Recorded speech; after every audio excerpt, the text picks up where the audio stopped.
morning to you. Right now I am turning off my camera, but our microphones will be on. Mr. Mete will translate Mr. Laszlo while I shall be translating Mr. Gani. Okay. Thank you. So, good morning, Gani. How are you today? Merhaba Fatemi Gani. Nasılsın? Okay, so let's start today's interview because we are really excited about it. So my first question is, when, why, and how did you start your DXN business? And please tell your story. Evet, bu kadar heyecanlı bir akşamda, bu kadar yıldızın toplandığı bir akşamda hemen vakit geçirmeden ilk sorumu sormak istiyorum. Sevgili Fatemi Gani, DXN işine ne zaman, neden ve nasıl başladın? Bize o etkileyici hikayenden bahsedebilir misin biraz? First of all, thank you very much for inviting me to share my story. Öncelikli olarak kendi hikayemi anlatmam için beni davet ettiğinizden dolayı çok teşekkür ediyorum. So Laszlo, you asked three questions in one. Laszlo, sen tek soruda aslında 3 tane soru sordun. When did I join? I joined in April of 2003. Evet, ne zaman katıldığımı, DXN'e ne zaman katıldığımı sormuştun. Nisan 2003 yılında katıldım. Why did I join? I joined because of my health reason. Neden DXN'e katıldığımı sormuştun. Kendi sağlık sebepleri nedeniyle katılmıştım.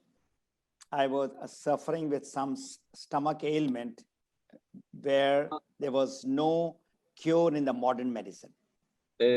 Maalesef midemde çeşitli problemler yaşıyordum ve bu problemlere de modern tıp çare bulamıyordu. And I was taking medicine and still the pain was there. And then I started some sort of a natural supplements. Bir sürü ilaç kullanıyordum ve fakat bu ilaçlar maalesef hastalığıma çare olmuyordu ve ben de sonunda çeşitli doğal takviye edici gıdalar kullanmaya başladım. And the natural supplements and treatments are like Indian form Ayurveda, Unani, homeopathy, and traditional Chinese medicine. Bahsetmiş olduğum bu geleneksel takviye edici tedaviler Ayurveda, homopati ve geleneksel Çin tıbbıydı. It gave me a temporary relief, but then I used to get back to my problem again. Başlangıçta geçici de olsa beni rahatlatıyordu bu tedaviler, fakat bir müddet sonra yeniden sağlık problemini yaşamaya devam ediyordum. So in 2003 April, my neighbor's wife had the same problem and she got relief. So that's how I entered into DXN. Tanıdığım bazı arkadaşlarım bana bahsetmişti ve ben de bu şekilde DXN'e başlamıştım. So I first used the product as a consumer. Öncelikli olarak ürünleri bir tüketici olarak kullanmaya başladım. And as Dr. Lim always says, that you have to become a product of the product in order to start the business. Ve Doktor Lim'in de bahsetmiş olduğu gibi DXN'de iş yapabilmek için öncelikli olarak ürünün ürünü olman gerekiyor. So let me tell you the first time that I met Dr. Lim in December of 2003. Sana Aralık 2003 yılında Doktor Lim'le ilk karşılaşmamdan bahsedeyim. I asked him that I would like to become successful in DXN. Kendisine DXN'de başarılı olmak istediğimden bahsetmiştim. So he said there are three things. O da bana cevap olarak bunun 3 yolu ya da bu başarıda 3 tane şeyin önemli olduğundan bahsetmişti. The first thing is you have to use the product, see and feel the benefit and become product of the product. Öncelikli olarak ürünleri kullanmam gerektiğini, ürünlerin faydasını görmem ve hissetmem gerektiğini ve böylece de ürünün ürünü olmam gerektiğini söyledi ilk olarak. So I told him, I joined DXN because of your product and I am the product of the product. Dolayısıyla ben ürünler sebebiyle katılmıştım ve gururla söylüyorum ki ben de ürünün ürünüyüm. The second advice that he gave me was, Vermiş olduğu ikinci nasihat ise he said, don't look right or don't look left. Be focused into your business for 3 to 5 years. 3-5 yıl için ne sağa ne sola bakarak dikkatini dağıtma. Sadece işine odaklan demişti. Mr. Gani, can you hear me clearly? Yes, I can hear Is you. my clearly. voice okay? Perfect. Okay. So today, there is a song of DXN where that same words which Dr. Lim said, don't look right, don't look left, he told me in December of 2003.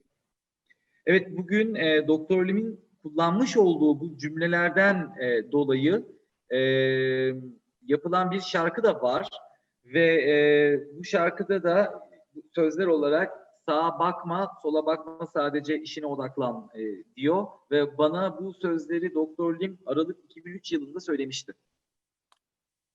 And the third advice was, Üçüncü tavsiyesi ise so all those people who are joining your team, whether they are 6 or they are 10, take care of them and make them successful. ve ekibine katılacak olan insanlar demişti. 6 kişi de olsa, 10 kişi de olsa her biriyle ilgilen ve onları da başarılı yap demişti. Onların da başarılı olmasını sağla demişti. I didn't know much about this network marketing industry or direct selling. So I was trying to ask that, what about my success? You are talking about this, making other people successful. Şimdi o zamanlar ben doğrudan satış veya çok katmanlı pazarlamayla alakalı pek bir bilgi sahibi değildim. Ve kendisine şunu söylemiştim. Tamam, başkalarını başarılı yapmaktan bahsediyorsun, çok güzel, ama peki ya benim başarım ne olacak demiştim. So he said, make them, I knew a little bit about how to become a diamond. So make them diamonds. O zamanlar ben diamond olmayı biliyordum, nasıl olunacağını vesaire. Dolayısıyla o da bana bu bahsetmiş olduğum üyeleri de diamond yap demişti. So of course, in 2 years, worked very hard, just focused, not looking right and left, and made those diamond to become the first crown diamond of the Middle East in 2 years' time.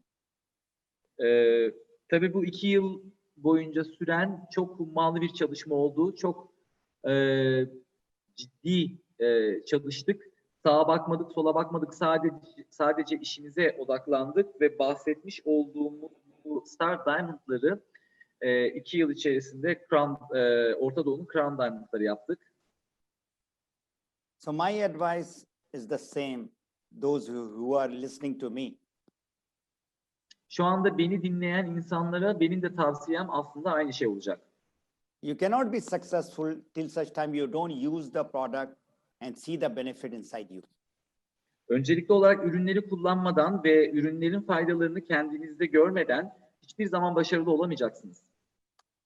And I've seen a lot of people in this last 17 and a half years that they come and then they leave and then they stop.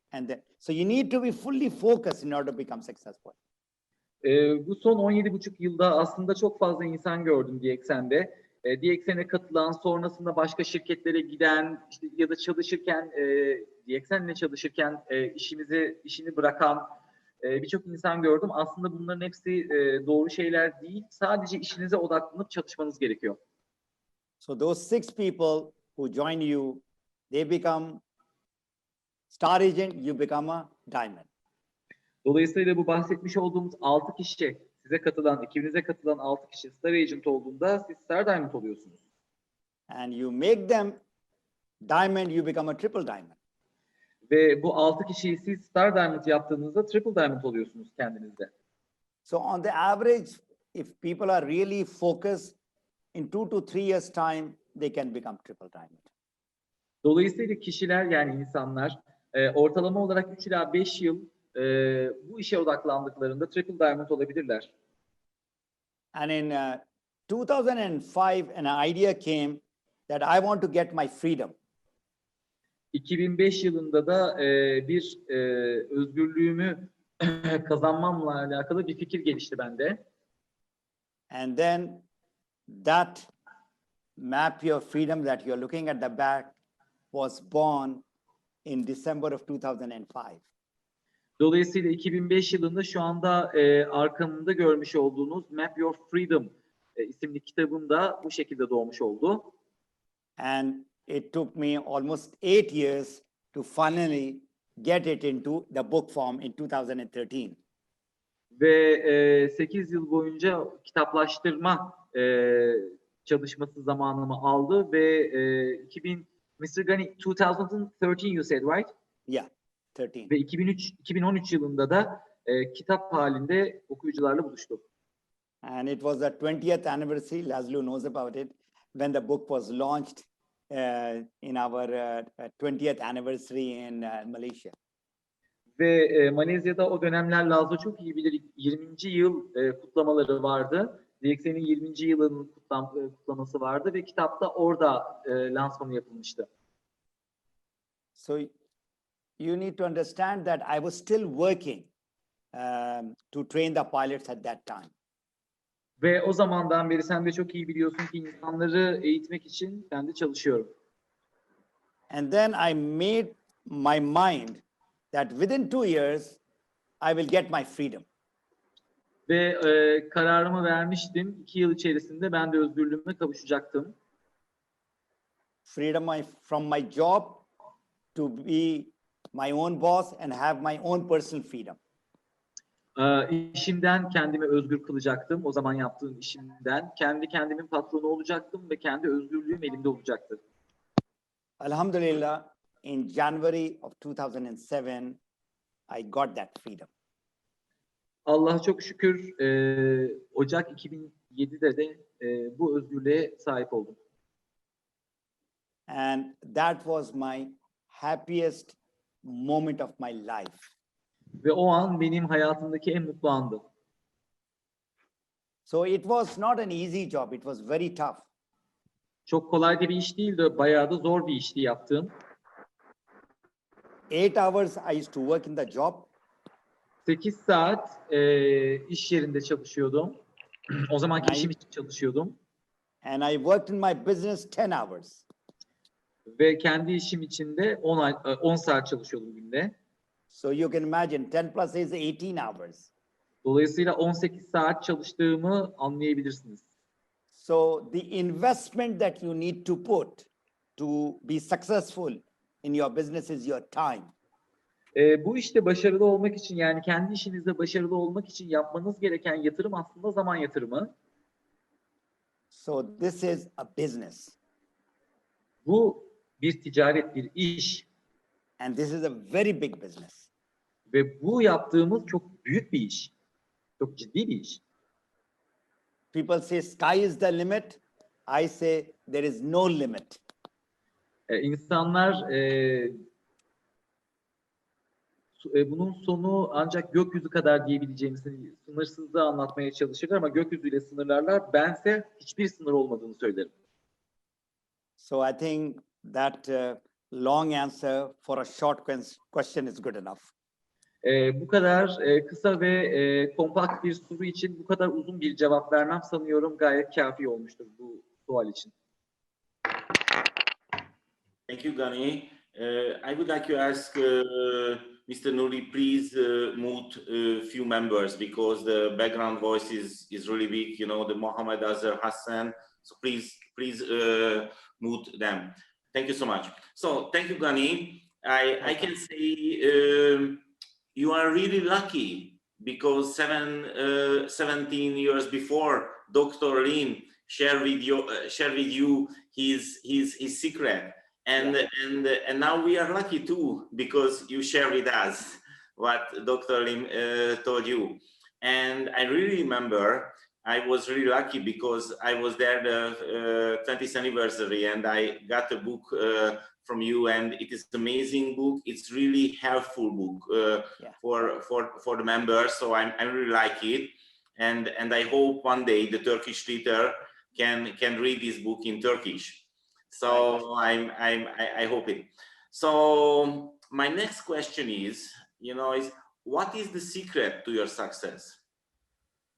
Fatemi Gani, gerçekten çok şanslı bir insansın. 17 sene evvel Doktor Lim'le beraber hem fikirlerini hem umutlarını hem de aynı zamanda Doktor Lim'in prensiplerini paylaşıp onunla beraber hareket etme şansını yakaladın.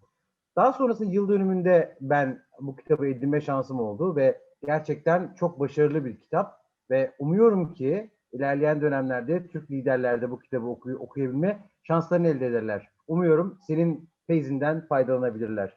Şimdi ikinci soruyu sormak istiyorum bu kadar güzel açıklamaların ardından. Fatime, başarının arkasında yatan sırdan bize biraz bahsedebilir misiniz? In our business, there are a lot of success factors. Bizim yaptığımız işte aslında birçok başarı faktörü var.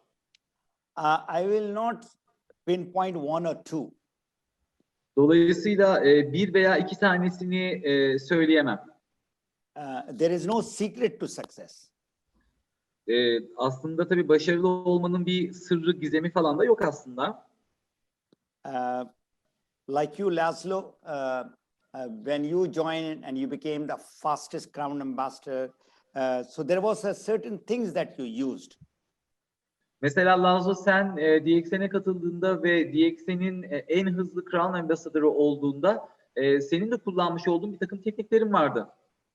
So first success factor is called hard work. İlk söylemek istediğim başarı faktörü çok çalışmak tabii ki. Number second is called smart work. İkincisi akıllıca çalışmak. And which you, Laszlo, very beautifully did using the internet and the website, your website which you designed. I remember that was the first of its kind in DXN. Mesela Lazlo, sen bunu çok iyi kullanmıştın. Ben hatırlıyorum. İnterneti kullanman, yaratmış olduğun web sitesi vesaire, bunların hepsi DXN'de bir ilkti. So when I joined, we were still very new in Dubai. We means Mr. Gani DXN. The DXN members and leaders. Ben DXN'e katıldığımda DXN üyeleri vesaire herkes Dubai'de yeniydi aslında. I'm not the first member of Gulf or Dubai. I'm 4,500 below than the first man. Ben Orta Doğu'nun veya Dubai'nin ilk üyesi değilim aslında. Benden önce 4500 kişi falan vardı. So living in Canada, I went back and then I asked some of the people about this, where I can study this network marketing. Kanada'ya falan gittiğimde bir oraya gidip işte tekrar geliyordum vesaire. Oralara gittiğimde hep şeyi soruyordum. Ben bu network marketingi nereden öğrenebilirim? And then I found the first university in Los Angeles, Networking Times University. Ve Networking Times University isminde Los Angeles'ta bir okul eğitim birimi buldum. So that's where I met all the top coaches, top earners in our industry. Ve orada da kendi endüstrimizin, yani network marketing endüstrisinin en üstteki eğitimcilerini, koçlarını ve en çok kazanan insanların hepsi oradaydı. People like Mark Yarnell, Mark Yarnell gibi, Tom Schreiter, Tom Schreiter gibi, Michael Oliver, Michael Oliver gibi, Tim Sales, Tim Sales gibi, Randy Gage, Wendy Dr. Ellie Drake, Dr. Ellie Drake gibi, Hilton Johnson, Hilton and Johnson gibi. so on and so forth. There were so many. Şimdi adını hatırlayamayacağım kadar fazla kişi vardı. Of course, I invested a lot of money in order to get training from them. Ve onlardan tabii bu bilgileri sağlayabilmek için çok fazla para harcadım. It was worth it. Ama buna değdi. So if you would like to be successful, you need to invest money in order to learn this business as a professional business. Bu işte başarılı olmak için, profesyonel olmak için para yatırımı da yapmanız gerekmekte. Maddi yatırım da yapmanız gerekmekte. So whatever that university gave me, I got everything. Dolayısıyla bu üniversitenin bana verdiği şey beni tamamladı. You talk about the CDs, and there used to be at that time audio cassettes, and then the VHS, those old system. That also I bought it. Dolayısıyla mesela o zamanlar şimdi CD'lerden falan bahsediliyor ama hatta artık CD'de kalmadı. O zamanlar kasetler vardı. Kasetlerden dinlerdik eğitimleri ya da işte VHS videolar vardı. Ben bunların hepsini mesela satın almıştım. And then the CDs came and the DVDs came, the new things. Sonra tabii üzerine CD'si, DVD'si vesairesi gelmişti. So it was, a beautiful journey of learning. Dolayısıyla bu benim için öğrenmenin güzel bir yolculuğu gibiydi. So Laszlo, success does not come just like that. It takes time. Yani Lazlo, başarı öyle çat diye gelmiyor. Zamana ihtiyacım var bunun için. So you can study and come to this level. Çalışabilirsiniz, etüt yapabilirsiniz ve göstermiş olduğum seviyeye gelebilirsiniz. So you are talking about, from 1 you can come to 5 or 6. Sonuçta örneğin 1 seviyesinden 5 seviyesine veya 6 seviyesine gelebilirsiniz. If you want to go to 8 or 9, then you need a coach and a mentor. Biz 8 veya 9 değerli lider üyelerimiz lütfen just a second Mr. Gani, webinarın düzgün akabilmesi için lütfen kameralarınızı ve mikrofonlarınızı lütfen kapalı tutun. Mr. Gani, could you please repeat? You were talking about if you want to reach 8 or 9. If you can come to a certain level by reading books, by doing whatever, getting more PV, more members. But if you want to reach to a little higher level to 8 or 9, then you have to be with the successful coaches and the gurus of our business. Tabii bu bahsetmiş olduğumuz 5 ve 6 seviyesine diyelim ki çok çalışarak, okuyarak, kendi kendiniz çalışarak ulaşabilirsiniz. Ancak biraz daha yukarıya çıkmak istiyorsanız yani 8 veya 9 seviyesine diyelim ki işte o zaman çok iyi koçlarla çalışmanız gerekiyor. Bu işin çok iyi koçlarıyla çalışmanız gerekiyor. After 4 years, still I was not satisfied with my learning and education. Mesela 4 yıl sonra, eğitim almaya başladıktan 4 yıl sonra bile hala eğitimimden ve öğrendiklerimden memnun değildim. Yeterli gelmiyordu bana. Then I joined another university in Florida called MLMU, MLM University. Sonra Florida'da başka üniversite olan MLM University'ye gittim. And there I got one coach who was coaching me every week for half an hour for 1 year. Ve orada da 1 yıl boyunca haftada bir benimle 30 dakika görüşerek bana koçluk yapan birini buldum. And then I was certified as a network marketing business coach. Ve sonra da ben de zaten network marketing ticaret öğreticisi diyebileceğim sertifikamı aldım. And that very year I got into the business full time. Ve o yılda zaten full zamanlı, tam zamanlı olarak bu işe yöneldim. The third important success factor is called discipline. Üçüncü önemli faktör disiplin. You need to give time, then all other things has to be at side. You should give time in order to talk to people, prospecting. Diğer tüm öğelerin yanında insanlarla konuşmak için zamanınız olması gerekiyor. So between success and failure, the most important factor is discipline. Başarı veya başarısızlık için aslında en önemli faktör disiplindir. And lastly is system and skills. Ve son olarak da tabii ki sistem ve beceriler, yetenekler.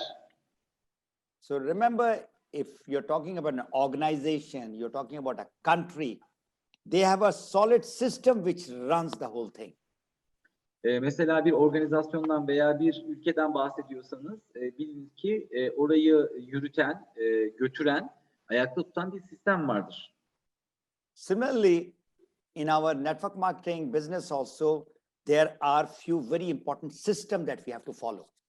Aynı şekilde network marketing alanında da bu sistemi ayakta tutan bir takım faktörler var. So going through all the courses and the coaches and all that, I formed a six system. Bu kadar eğitim aldıktan sonra vesaire ben de 6 tane sistem kurdum. And that is in my book also, of course. Bu da tabii ki benim kitabımda da bulunuyor. The first system is called prospects. İlk sistemin adı aday üye. Second is objections and question of the prospects. İkincisi bu aday üyelerin veya henüz daha üye olmamış kişilerin itirazları ve soruları. Third is called the marketing in the business tools. Üçüncüsü pazarlama ve iş araç gereçleri.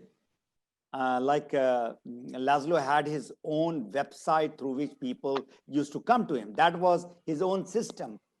Mesela Laszlo'nun zamanında sahip olduğu internet sitesi vardı. İnsanlar oraya geliyordu. Bu mesela onun kendi sistemiydi. And the fourth is called the heart of our business, called natural approach. How you talk to people. Mesela dördüncüsü de bizim işimizin aslında tam kalbi diyebileceğimiz doğal yaklaşım. Yani insanlarla nasıl iletişim kuracağımız. Basically, if you learn this skill, you will be successful. Dolayısıyla siz bu becerileri öğrenirseniz zaten başarılı olacaksınız demektir. What mistake I was doing earlier, I found out that is not the way to become successful. Daha önceden yapmış olduğum hatalar beni başarılı olmama yardım etmeyen şeylerdi. I used to tell about the product and about the business to people. Mesela insanlara ürünlerden ve yaptığım işten bahsetmeliydim. Or show the product to them right on their face. Mesela direkt yüzlerine ürünleri göstermeliydim. That was a completely wrong approach. Mesela bu benim uyguladığım, lütfen mikrofonlarımızı kapalı tutalım. Bu benim yaptığım yanlış bir yaklaşımdı. So the natural approach is finding the problem of the people. Bir şeyi düzeltelim. Biraz önce bahsetmiş olduğum bu ürünleri ve ticaretten insanlara bahsetmek, bıkana kadar bahsettirmekten bahsediyor Gani Bey. Bunun yanlış olduğunu söyledi. Aslında doğrunun da insanların problemlerini yani sorunlarını bulmak olduğunu söyledi. And then giving solution. Ve bu sorunlarına da çözümler bulmak. Without talking about DXN. Bunu nasıl yapacaksınız? DXN'den bahsetmeyerek. Without talking about Ganoderma. Ganoderma'dan bahsetmeyerek. Without talking about the money or health. Paradan ve sağlıktan bahsetmeyerek bu sorunu çözeceksiniz. Find the problem of people. İnsanların problemlerini bulun. And give the solution. Ve onlara çözümleri verin. Let the people decide. You don't decide for them. Bırakın insanlar kendileri için kendileri karar versinler. Sizler onlar için karar vermeyin. This takes time. Bu tabii zaman alan bir şey. And that is the fourth system, natural approach. Ve bahsettiğim dördüncü sistemde bu doğal yaklaşımda. The fifth system is called natural presentation. Beşinci sistemde doğal prezentasyon yani doğal sunum. When you find the problem, give the solution. This is where you talk about DXN, the fifth system. Problemi bulduğunuzda aslında çözümü sağladığınızda bu gayet yeterli bir sunum oluyor. So what you talk is the DXN company, DXN product, DXN business, and how that person is going to get benefit from our system.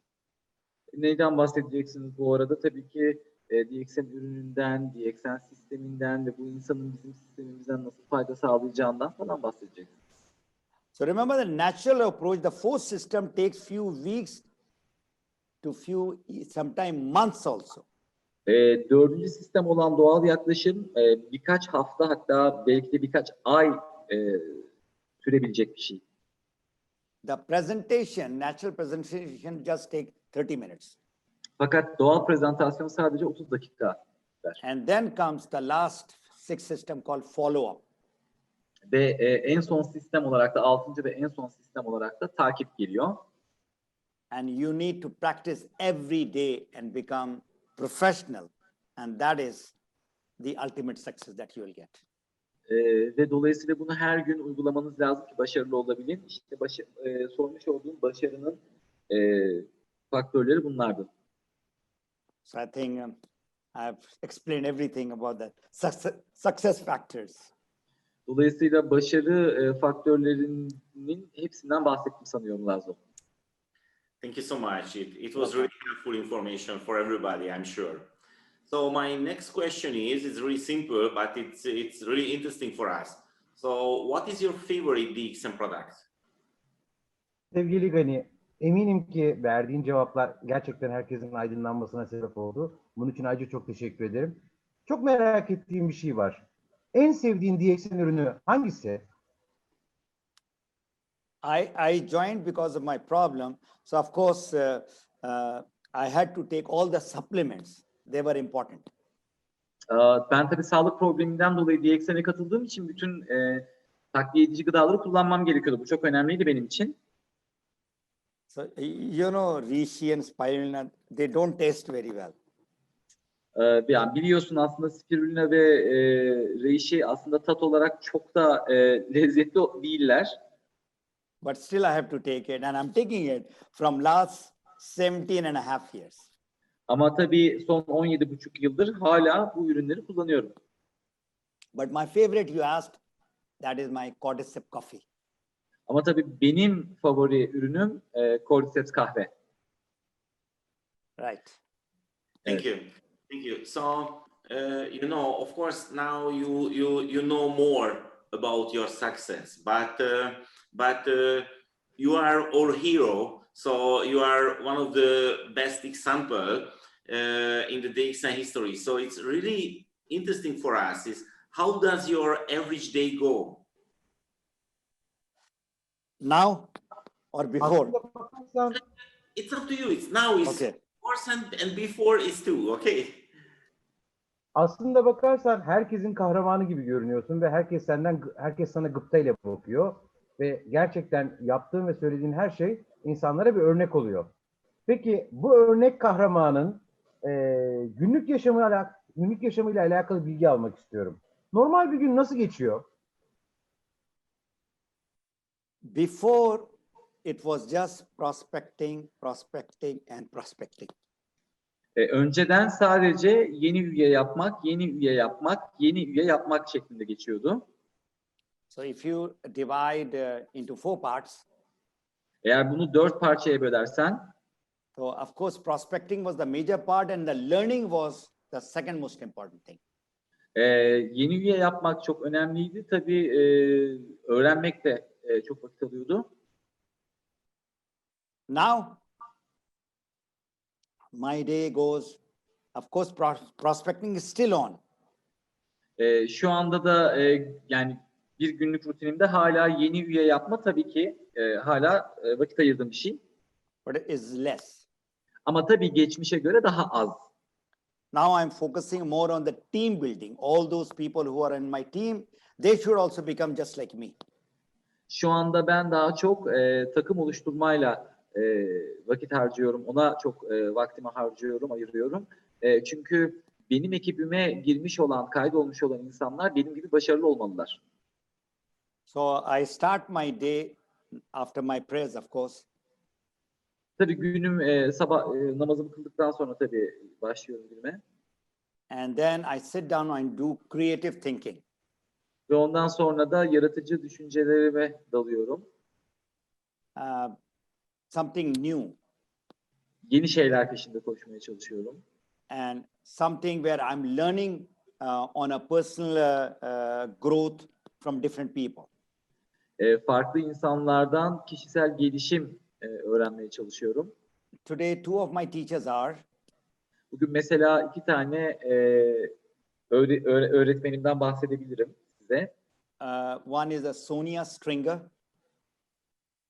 One is the Sunya. One teacher or one person from whom I learn is Sonia Stringer. Mesela şu anda eğitim aldığım kişilerden bir tanesi Sonia Screener isimli kişi. And the other person is Darren Hardy. İkincisi de Darren Hardy. So this is important because you need to grow every day. Bu çok önemli çünkü biliyorsun her gün kendince büyümelisin. Not necessary it will be only around the DXN business, but it can be other things also. Tabii bu sadece DXN işiyle alakalı gelişimden bahsetmiyorum. Başka şeyleri de içerebilir. So I was still putting 7 to 8 hours every day, about 5-6 days. Haftanın 5-6 günü hala 7-8 saatimi bu işe ayırıyorum. So my hours are divided into 3. I'm sorry, I couldn't. My time is divided into 3 segments. Okay. Vaktim 3 bölüme ayrılıyor. About 2 hours for early morning creative thinking and my personal development. Yani sabah erken 2 saatimi yaratıcı düşünceye ve kendimi geliştirmeye ayırıyorum. And about 2 hours I do prospecting. 2 saat boyunca yeni üye yapmaya vaktimi ayırıyorum. And right now it is all online social media prospecting. Ve şu anda mesela tamamen her şey çevrim içi sosyal medyadan yeni üye yapmaya dönük. And 4 hours is basically those people who need support, coaching, that is team building and all kind of help to the leaders who are struggling. Ve 4 saatin falan da yardıma ihtiyacı olan, eğitime ihtiyacı olan, eğitim koçuna ihtiyacı olan ve problemler yaşayan tabii ki üyelere, insanlara yardımcı oluyor. Of course, there is admin work where you check the email, social media, likes, dislike. There are a lot of works happening. Tabii bunun dışında çeşitli yönetim işleri de var. E-mailleri kontrol etmek, sosyal medyada gönderilen mesajları cevaplamak, bakmak vesaire gibi. So I remember you told me that you have got a certain assistant who works on the admin work. Mesela bana daha önceden şey dediğini hatırlıyorum Lazlo. Bu tip e-mailler için vesaireler için seninle çalışan bir asistanın olduğundan bahsetmiştin. So I also got a virtual assistant who does the routine job which takes a lot of time. Instead of putting time in there, I'm putting more time with the team. Benim de sanal olarak bu işleri halleden bir asistanım var. Ve dolayısıyla ben bu işlere vakit harcamak yerine o vakti takımlarıma ayırıyorum. Ekiplerime ayırıyorum. So when I'm here, of course, I'm putting more time into the business. Şimdi tabii ki buradayken elbette ki bütün zamanımı kendi işime ayırıyorum.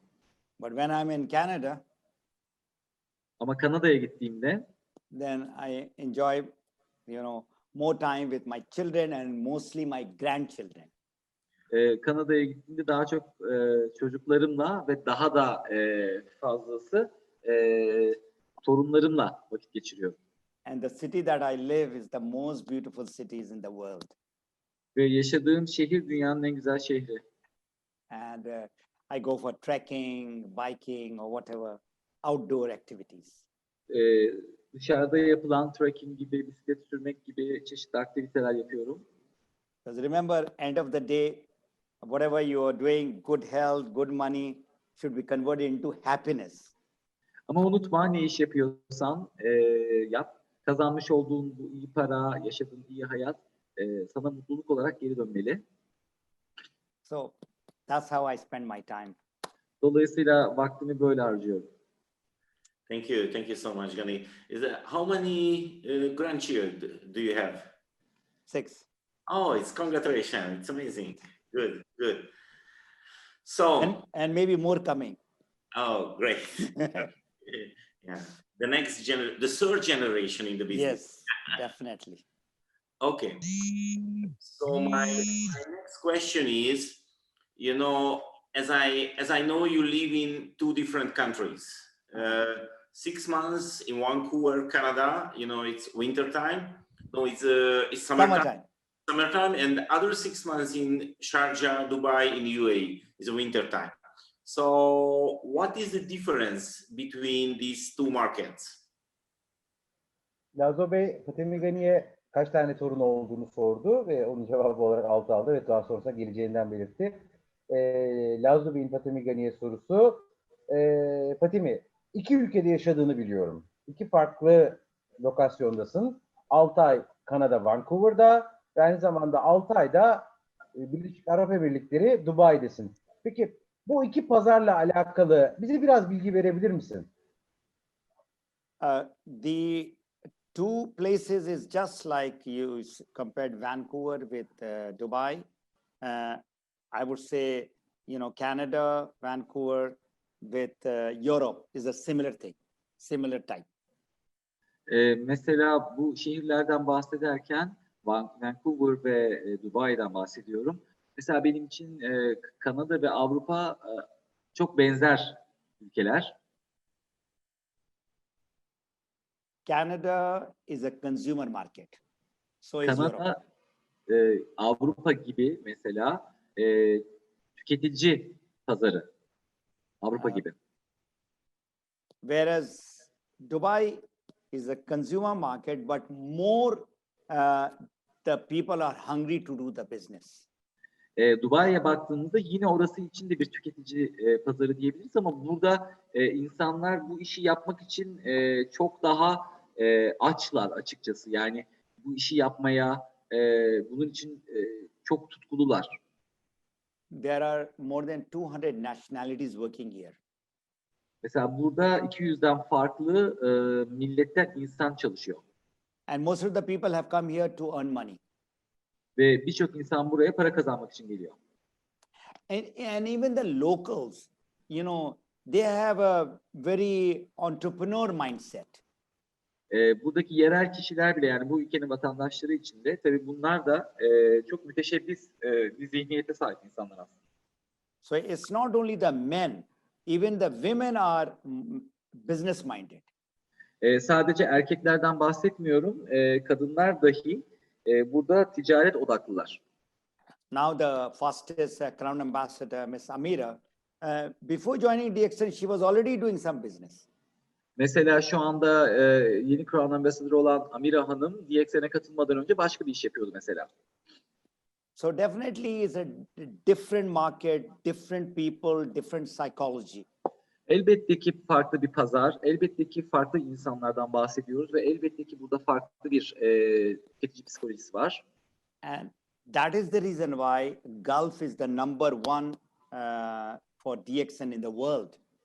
Bu nedenle de zaten Körfez bölgesi DXN tüm dünya içerisinde bir numara olan bölge. And one more thing that I see when I compare Canada with Gulf, that is a very important factor.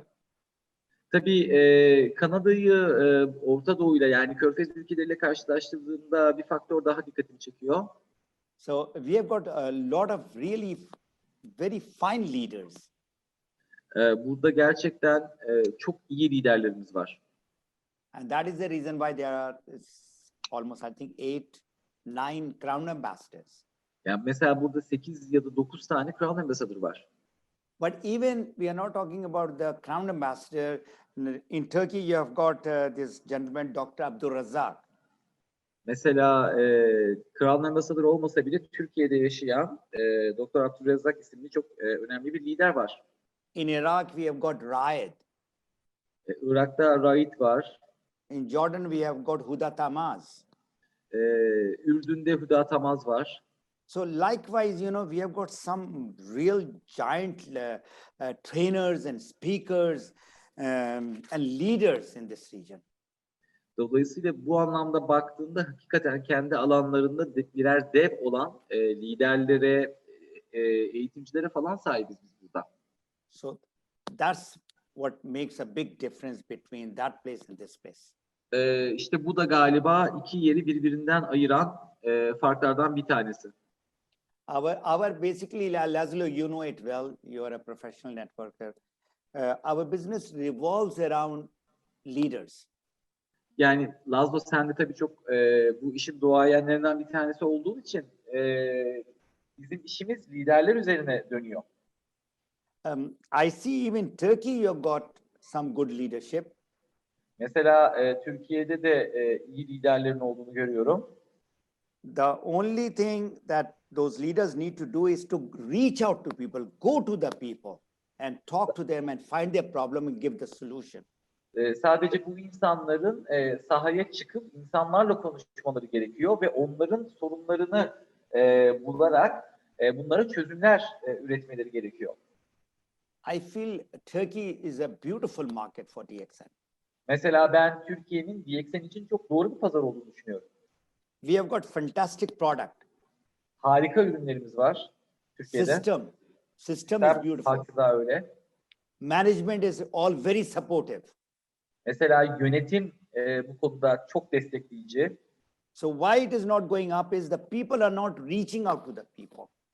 Mesela neden istediğimiz şekilde yukarıya gitmiyor? Çünkü insanlar insanlara ulaşmıyor. And it's a very beautiful market, a potential market, I feel. Ve gerçekten çok potansiyel bir pazar Türkiye. All right. Thank you, thank you. Okay.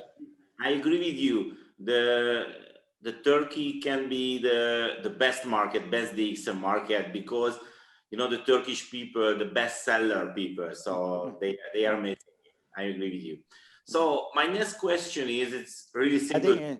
I think Mete has to translate. Yes, it's important. Yeah. After the question, I will translate, Mr. Gani. Okay. Okay. So my last question is really simple, but it's important. So now now you are on the top. You are a Crown Ambassador. You are free people. So what is your next goal? Türkiye gerçekten satıcılık anlamında, yani satış anlamında gerçekten çok üst seviyede bir ülke ve insanlar birbirleriyle çok iyi diyalog kurabiliyorlar ve çok iyi satış pazarı olan bir ülke. Eminim ki ilerleyen dönemde çok daha üst seviyelere gelecek. Peki sevgili Gani, şu anda DX'lerin en tepesindeki olan insanlardan bir tanesisin, Crown Ambassador'sun. Peki bundan sonraki hedefin ne? Bundan sonraki amacın ne? Ne yapmak istiyorsun? I will never say that I am on the top. The moment I think and say I'm on the top, then I'll go into the comfort zone. Öncelikli olarak hiçbir zaman kendimi en tepede olarak tanımlamayacağım. Çünkü bunu yaptığım anda kendi güven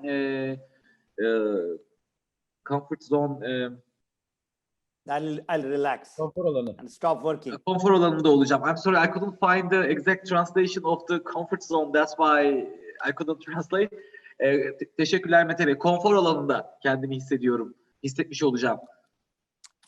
Because I have seen a lot of leaders coming to that position of Crown Diamond or senior Crown Diamond or whatever, and they have started relaxing. When they start relaxing, the whole thing starts going. Because, as I said, our business revolves around the leader, around you. Mesela çok fazla insan görüyorum. Crown Diamond pozisyonuna, kariyerine geldiğinde veya Senior Crown Diamond neyse oraya geldiğinde birden bir rehavete kapılıyorlar ve onlar rehavete kapıldığı anda da aşağıdaki takımda göçüyor. Dolayısıyla bir kere daha altını çizmek istiyorum ki bizim işimiz liderler üzerine dönüyor. So I have now, mashallah, 5 Crown Ambassador in my team. Mesela benim şu anda 5 tane Crown Ambassador'ım var ekibimde. So it is a dream of everyone to become a Crown Ambassador. Şimdi herkesin hayali tabii Crown Ambassador olmak.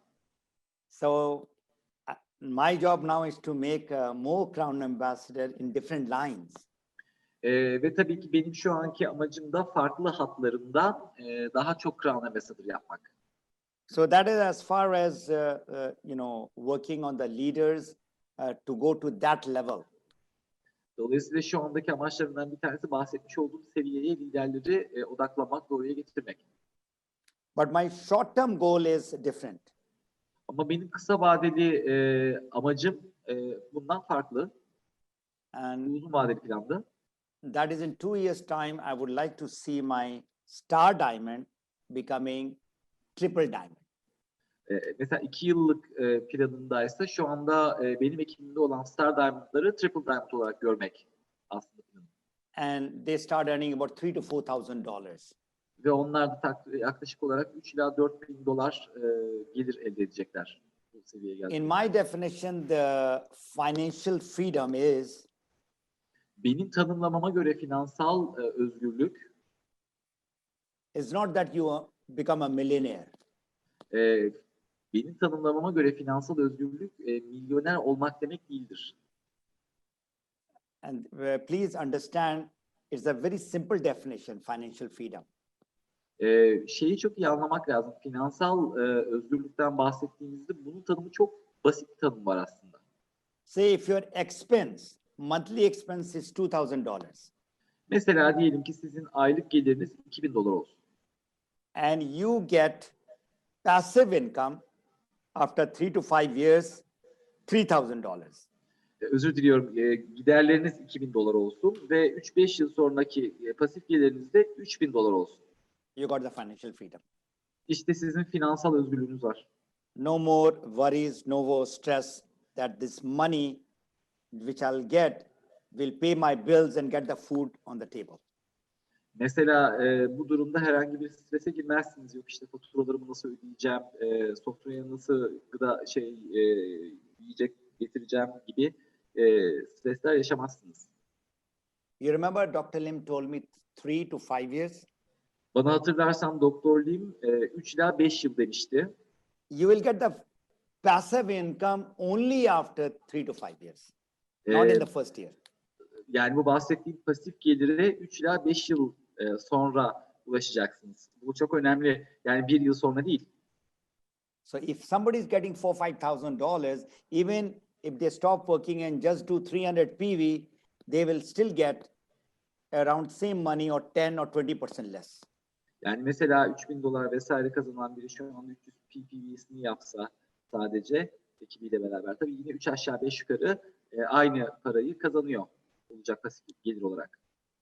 And my bigger and long-term goal is Tabii benim asıl ve uzun vadeli planım ise to help at least 1 million people globally global olarak 1 milyon insana yardım etmek.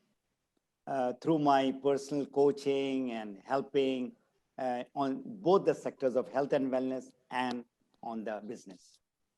Ticari olarak da sağlık olarak da insanlara kişisel koçlukla vesaireyle 1 milyon insana global olarak tüm dünyada yardımcı olmak istiyorum. So wherever I go for my meetings since 2003 till now, roughly it's about 250,000 people in DXN, big or small or whatever. I have reached out to so many people up till now. Yani 2003'ten beri DXN'de yaptığım eğitimlerde nereye gidersem gittiğim büyük kalabalık olsun, daha az kişinin olduğu toplantılar olsun, takribi olarak 250 bin kişiye ulaşmışım. So right now there are 59 people, participants. Şu anda mesela 59 kişiye ulaşıyoruz. So similarly, I'm doing a lot of webinars every week. Ve her hafta tabii bir sürü webinar yapıyorum. And sometimes it goes in thousands, hundreds also. Tabii bazen yüzlere, binlere kadar çıktığımız oluyor. So I'll keep on working to hit my 1 million.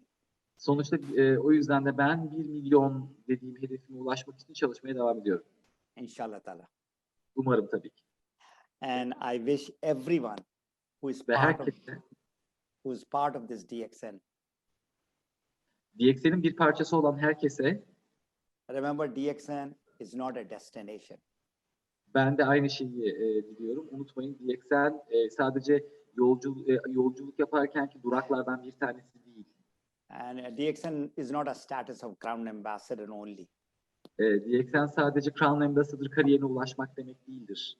And DXN is not where you earn 50 or 100,000 US dollar per month. Ve DXN bir anda böyle 50 bin, 100 bin dolarlar aylık kazanılacak yer değildir. DXN is a journey. DXN Bu tabii 50 bin ve 100 bin dolar bir anda kazanmaktan bahsediliyor. DXN bir yolculuktur. How many people's lives you can change?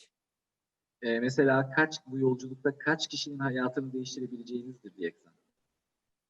And changing lives both health-wise and income-wise Yani bu tabii değişim sadece bir alanda değil, sağlık anlamında ve gelir anlamında geçerli. will make you a very rich and a happy person. Zaten siz bu şekilde insanlara yardımcı olursanız siz de çok zengin ve mutlu bir insan olacaksınız. The joy of living is in giving to people. Keep on giving. Hayattan keyif almak insanlara aslında paylaşmakla ve vermekle ilgili. So the blessing and the dua and the supplication that people give to you, the respect that they give to you, the love that they give to you is immense in DXN. Dolayısıyla DXN'de insanların sizler için ettiği dualar, size gösterdiği saygı, sevgi çok büyük. So DXN is a very big global family. DXN çok büyük global bir aile. So you are being loved by so many people. Dolayısıyla birçok insan tarafından da seviliyorsunuz. That's what makes me a very rich and happy person. Bu beni zaten çok zengin ve mutlu bir insan yapıyor. Thank you so much. Çok teşekkür ederim. Thank you so much. Thank you, Gani. I saw these are great goals. So thank you so much for your time. And I have to say it was simply amazing. And I'm sure it was really helpful information for the leaders, the members who attend this webinar. And I hope we can meet personally as soon as possible. You know, now is the European weather is really cold, so I'm planning to go there to Dubai the next month. All so right. I hope we can meet personally. Thank you so much and see you. Thank you. You're most welcome. Hani verdiğim bilgiler o kadar güzel, o kadar keyifliydi ki ben buradaki liderler ve üyeler hep gerçekten keyiften dört köşe oldular. Şu anda hava soğuk burada ve ben de önümüzdeki ay Dubai'ye gelmek istiyorum. Gerçekten o sıcak havanın tadına bakmak istiyorum. Burada verdiğim bilgiler, emeklerin ve aynı zamanda DXN'e kattıkların için sana çok teşekkür ediyorum. Bu inanılmaz gecede bizimle beraber olduğun için tekrar teşekkür ediyorum. Sağ ol Dani.